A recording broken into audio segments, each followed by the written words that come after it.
ध्रुव तारा राजा उत्तानपाद ब्रह्मा जी के पुत्र मनु के पुत्र थे। उनका विवाह एक बहुत ही सुंदर कन्या से हुआ था जिनका नाम सुनीति था। राजा अपनी पत्नी से बहुत प्रेम करते थे, लेकिन उन्हें कोई संतान नहीं थी। इसलिए रानी ने राजा को दूसरा विवाह करने को कहा। राजा अपनी पत्नी से बहुत प्रेम करते थे, इसलिए उन्होंने मना कर दिया और कहा कि दूसरी पत्नी के आने से तुम्हारा स्थान कम हो जाएगा। जिस पर सुनीति ने कहा, मुझे आप पर विश्वास है, ऐसा नहीं होगा।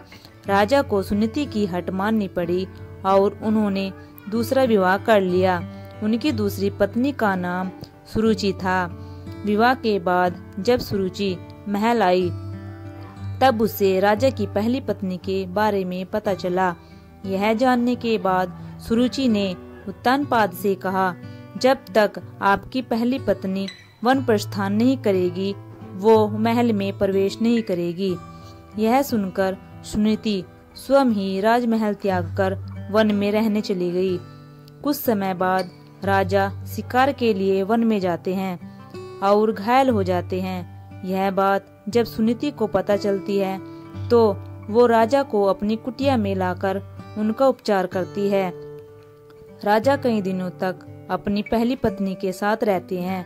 उस दौरान सुनीति गर्भवती हो जाती है और उन्हें पुत्र रत्न की प्राप्ति होती है, जिसका नाम ध्रुव रखा जाता है, जिसके बारे में राजा को ज्ञात नहीं रहता। कुछ दिनों बाद राजा अपने महल चले जाते हैं। वहाँ भी रानी सुरुचि को पुत्र रत्न की प्राप्ति होती है, जिसका नाम उत्तम रखा जाता है। कुछ समय बाद राजा उत्तानपाद को ध्रुव के बारे में पता चलता है। वो रानी सुनीति को महल में आने का आग्रह करते हैं, लेकिन वो नहीं आती। ध्रुव को कभी कभी महल भेज दिया करती। यह सब देख रानी सुरुचि को ध्रुव से घृणा होने लगती है। एक दिन ध्रुव अपने पिता उत्तानपाद की गोद में बैठता है। यह देख रानी सुरुचि को क्रोध आ जाता है और वो उसे धक्का देकर अपशब्द कहती है और उसे छोड़ी हुई स्त्री का पुत्र कहकर अपमानित करती है। नन्हा ध्रुव कुटिया में आकर माँ को पूरा घटनाक्रम सुनाता है। तब माता सुनीति उसे समझाती है, बेटा अगर कोई बुरा कहे तो उसके बदले में उसे बुरा मत कहो, इससे तुम्हें ही हानि होगी। अगर तुम अपने पिता की गोद में सह सम्मान बैठना चाहते हो तो भगवान विष्णु की उपासना करो, वो जगत पिता है। अगर बैठना है तो उनकी गोद में बैठो।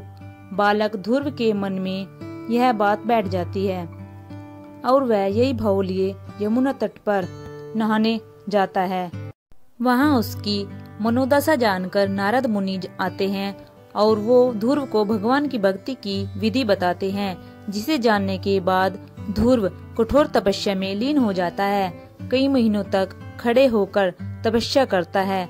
कभी जल में तपस्या करता है तो कभी एक उंगली पर खड़े रहकर निरंतर ओम नमो वासुदेवाय का जाप पूरे ब्रह्मांड में गूंजने लगता है। नन्हे से बालक की इस घोर तपस्या को देख भगवान उसे दर्शन देते हैं।